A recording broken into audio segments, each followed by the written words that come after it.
аш жеп, халтурага илешип, акча таап кеткиле. Мына Москвадагы мекендештер 4 адам келип, курсактуу өзүнө ишенген агалардан келип жеген болсо, 1 саатта 30 000 сом акчаны алып кете бересиздер.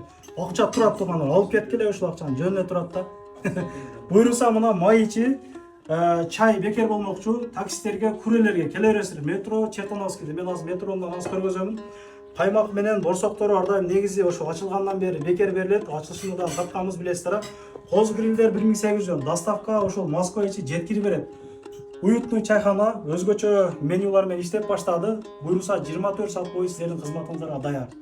Метро менен келчүлөргө мына 4-5 Чертановский чыгып эле түз эле ушунайынан келгенде эле мына чайханамыз ушул жерден көрүнүп турат. Метронун эле жанында да парковка чындыгында кеңири, ушул жерлерге кое бересиздер. Бул жактар бесплатный туугандар. Анан бул жерде платный парковкасы дагы бар. Бул жерде саатына 50 рубльден төлөп, ушул жака деле койсоңуздар боло берет.